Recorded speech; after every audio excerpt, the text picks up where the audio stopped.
কিশোরগঞ্জ থেকে ট্রেনে চেপে বসলাম। নামব কালীনারায়ণপুর স্টেশনে। সেখান থেকে অটো বা টোটো ধরে শিমুলপুর। সরকার থেকে গ্রামে গ্রামে পাকা বাড়ি দেওয়ার প্রকল্প চলে আসছে অনেক বছর ধরে। আর সেই বিষয়ে তদন্তের জন্য, মানে কাজ ঠিক মতন হচ্ছে কি না তা দেখাশুনো করবার জন্য সরকার থেকে মাঝে মাঝে লোক পাঠায়। ঠিকমতো কাজ হচ্ছে কি না, মানুষেরা বাড়ি পাচ্ছে কি না ইত্যাদি আরও নানান বিষয় খতিয়ে দেখবার জন্য। আর সেই কাজেই আমাকে পাঠানো হচ্ছে শিমুলপুর গ্রামে। 3-4 দিন আমাকে গ্রামে থাকতে হবে, আর গ্রাম ঘুরে ঘুরে তদন্ত করে রিপোর্ট লিখে পাঠাতে হবে সরকারি মহলে। শিমুলপুরে অটো থেকে নামলাম।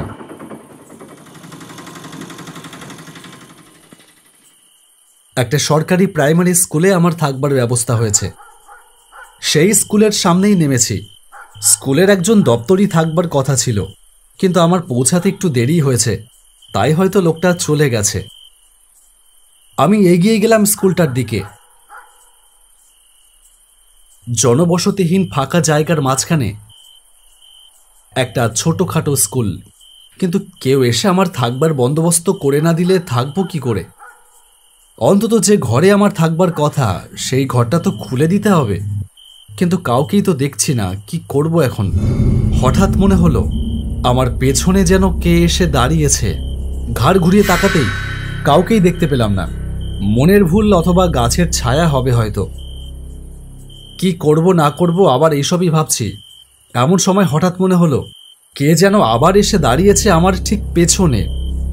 আমি পেছন ঘুরতেই দেখলাম একজন লোক আমার পেছনে একটু দূরেই দাঁড়িয়ে আছে নিঃশব্দে। আপনি কি সিদ্ধার্থ বাবু? হ্যাঁ, আমি সিদ্ধার্থ ব্যানার্জি। কিন্তু আপনার তো... হ্যাঁ, আমার 5টার মধ্যে আসবার কথা ছিল, একটু দেরি হয়ে গেল। আচ্ছা, আপনি তো তাহলে? আমার নাম নরহরি, এই স্কুলের দপ্তরি। আচ্ছা আচ্ছা, যাক, খুব ভালো হয়েছে আপনি আসলেন। আমি তো চিন্তায় পড়ে গিয়েছিলাম। নিন তাহলে, ঘরটা খুলে দিন। লোকটা আমাকে নিয়ে স্কুলের একটা ঘরের ভেতরে ঢুকলো। আমি আসবো বলে দেখলাম একটা খাটিয়ার ব্যবস্থা আগে থেকেই করে রাখা হয়েছে। নরহরিবাবু দেওয়ালে সুইচ চাপতেই লাইট জ্বলল। বাবু, আপনি বিশ্রাম করুন, আমি একটু পরে এসে আপনার রাতের খাবার দিয়ে যাচ্ছি। বলেই লোকটা চলে গেল। আমি খাটিয়ার উপর বসে সর্বাণীকে ফোন করতে গেলাম, কিন্তু ফোনটা লাগলো না। সেটার সামনে ধরতেই দেখলাম টাওয়ার একদমই নেই। যা বাবা, এখানে তো দেখছি ভালোই নেটওয়ার্কের সমস্যা। ওই জন্যে মেয়েটার ফোন আসেনি এখনো পর্যন্ত একবারও। টাওয়ার ঠিক থাকলে এতক্ষণে অন্তত 10 বার ফোন চলে আসতো। পাগলিটা বড্ড চিন্তা করে আমার জন্য। বাইরে গিয়ে বরং দেখি একবার নেটওয়ার্ক পাওয়া যায় কিনা।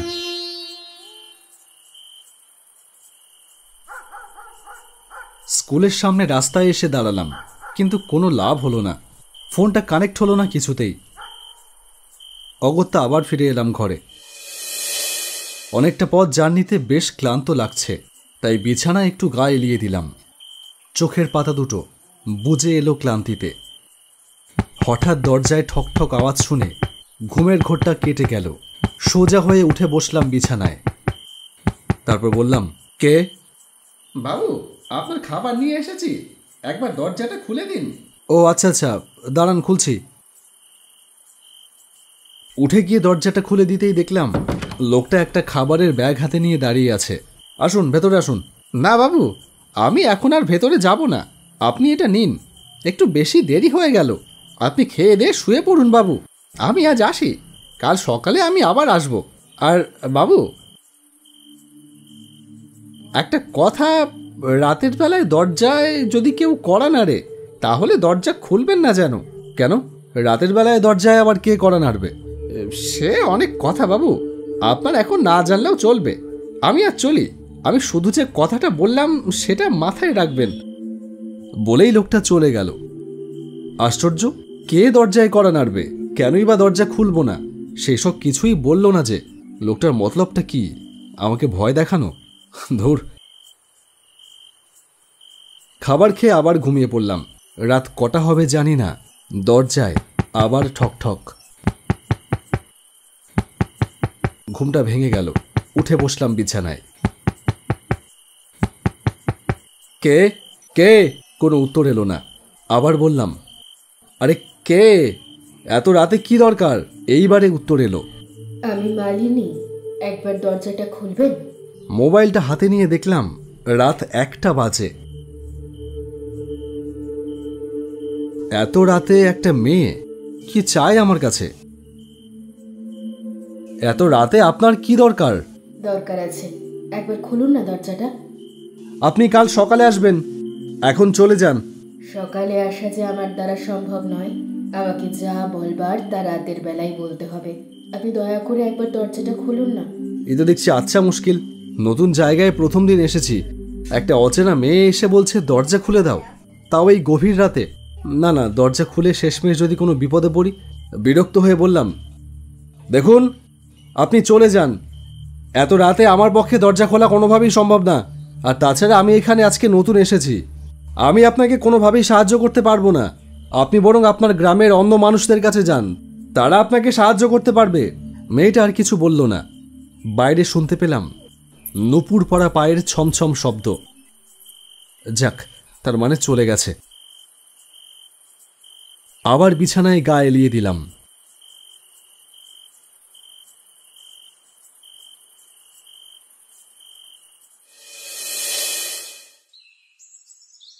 সকাল হতেই বেরোলাম গ্রামটা ঘুরে দেখতে।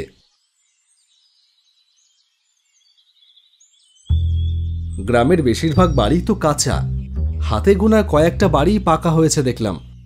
কিন্তু এরকমটা তো হবার কথা না। হিসেব অনুযায়ী প্রতিটা বাড়ি তো এতদিনে পাকা হয়ে যাবার কথা।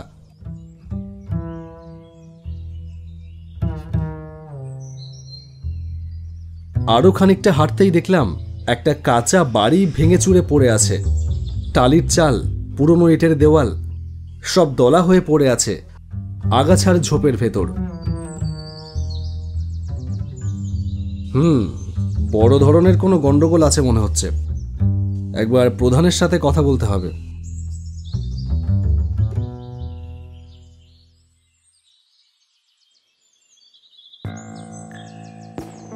পঞ্চায়েত প্রধানের বাড়ির সামনে এসে দাঁড়াতেই আমার চোখ কপালে উঠে গেল। বাড়ি তো নয়, যেন রাজপ্রাসাদ। বড় লোহার গেটটা ঠেলে ভেতরে ঢুকতেই একজন লোক এসে সামনে দাঁড়ালো।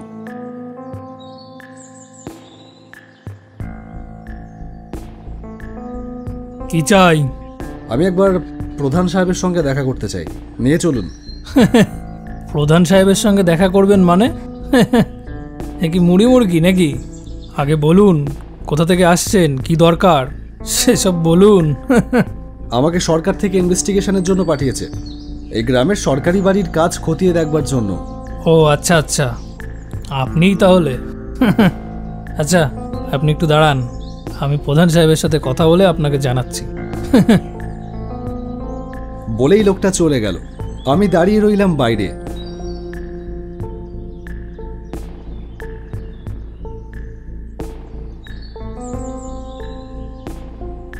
কিছুক্ষণ পর লোকটা ফিরে এসে বলল, চলুন ভেতরে চলুন, প্রধান সাহেব আপনাকে ডাকছেন।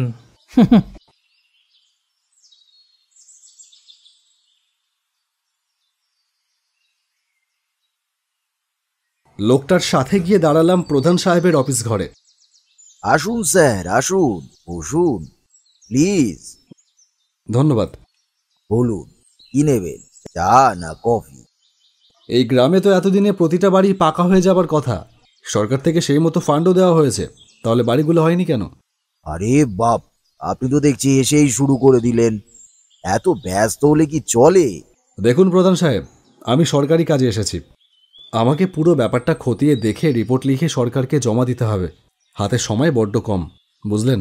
আরে সে হবে কোন, আগে চলুন, একটু খাওয়া দাওয়া করে নেবেন, তারপর না হয় এসব নিয়ে।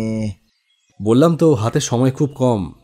সরকার আমাকে এখানে জামাই আদর খাবার জন্য পাঠায়নি, পাঠিয়েছি ইনভেস্টিগেশনের জন্য, সেটা দয়া করে করতে দিন। আপনাকে রিপোর্ট লিখতে হবে তাই তো? শুনুন, রিপোর্টে লিখবেন শিমুলপুর গ্রামে সবাই পাকা বাড়ি পেয়ে গেছে, তার জন্য আপনার পেনের কালির খরচাপাতি পেয়ে যাবেন, চিন্তা নেই। আর যদি বেগুরবাই করেন তাহলে খরচা হয়ে যাবেন।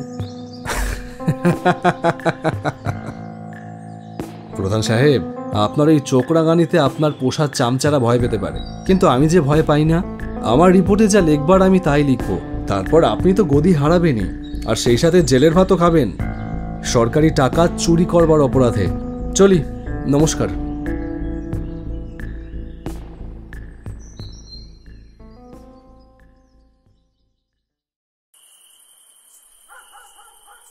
সন্ধ্যাবেলায় কিছু দরকারি কাজ মিটিয়ে স্কুল ঘরের সামনে এসেই দেখলাম ঘরের দরজাটা খোলা, কিন্তু আমি তো তালা বন্ধ করে বেরিয়েছিলাম।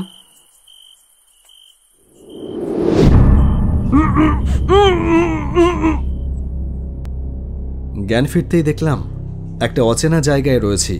এটা বোধহয় একটা পুরনো বাড়ি। আমার হাত দুটো পেছন থেকে বাঁধা। এদিকে ওদিকে তাকাতেই চোখে পড়ল দুজন লোক এসে বসে আছে দরজার সামনে। তাদের দেখেই বোঝা যায় এরা ভাড়া করা গুন্ডা। আমাকে দেখেই একজন বলে উঠল, আরে ওই তো মালটা জ্ঞান ফিরেছে। এ দাঁড়া, দাদাকে ডাকি। হ্যালো দাদা, লোকটার জ্ঞান ফিরেছে, কি করব?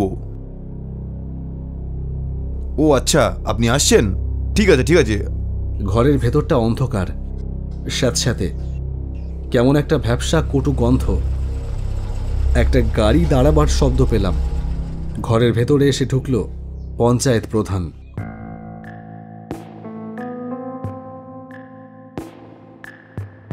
চুনোপুটি হয়ে রাঘব বোয়ালের সাথে পাঙ্গা নিতে নেই, জানেন তো। ওটা লিখুন, যেভাবে বলছি ঠিক সেভাবেই লিখুন। আমি আগেও আপনাকে বলেছি, আমাকে ভয় দেখিয়ে কোনো লাভ নেই। আমি মরে গেলেও মিথ্যে রিপোর্ট লিখব না। বেশ, তাহলে মর। প্রধান আমার দিকে বন্দুক তাক করল, কিন্তু অবাক হয়ে দেখলাম সেই বন্দুক প্রধানের হাত থেকে ছুটে গিয়ে শূন্যে ভাসতে থাকলো। তারপর সেটা প্রধানের দিকে ঘুরে গেল। হঠাৎ এক বিকট অট্টহাসিতে ভরে গেল ঘরের ভেতরটা।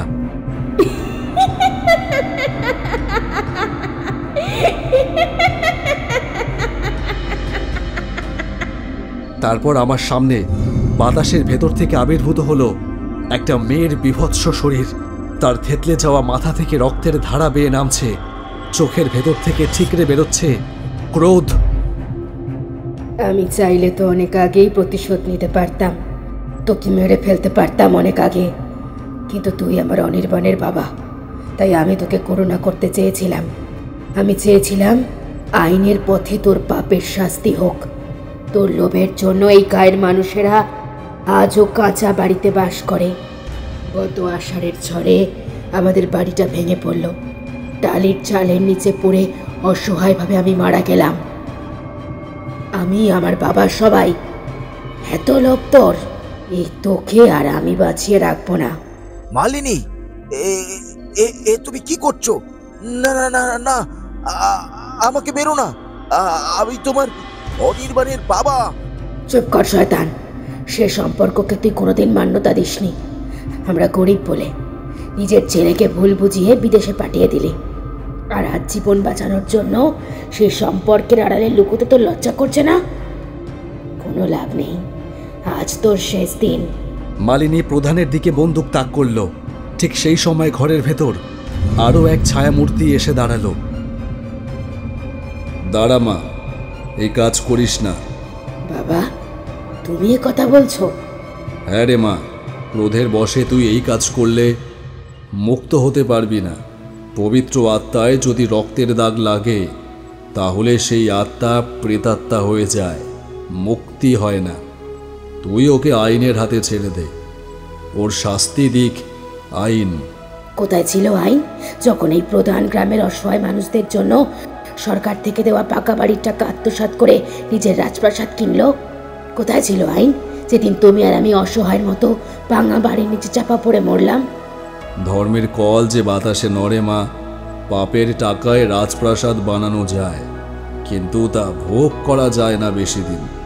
একটু আগে ভূমিকম্প হয়েছিল, তাতে গায়ের কোনো মানুষের কোনো ক্ষয়ক্ষতি হয়নি, অথচ এই প্রধানের পাপের টাকায় গড়া রাজপ্রাসাদ ধূলিসাৎ হয়ে গেছে। না, এ হতে পারে না, কিছুতেই হতে পারে না। না,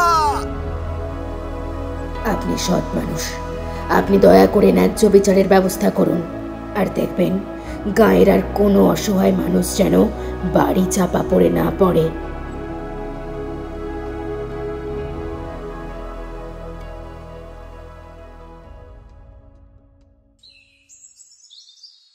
আমার দেওয়া রিপোর্টের উপর ভিত্তি করে ওই পঞ্চায়েত প্রধানের 5 কোটি টাকা জরিমানা হয় এবং সেই সাথে 10 বছরের সশ্রম কারাদণ্ড।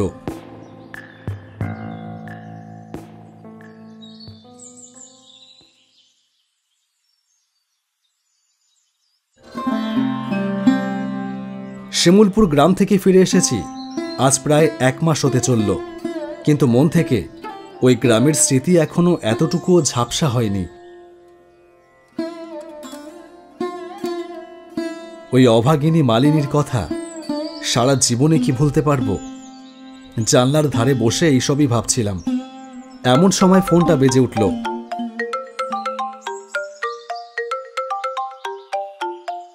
হেড অফিস থেকে ফোন। Yes ma'am. হ্যালো সিদ্ধার্থবাবু, লোটা কম্বল বেঁধে নিন, আপনাকে কালই নারকেল বেড়ে গ্রামে যেতে হবে।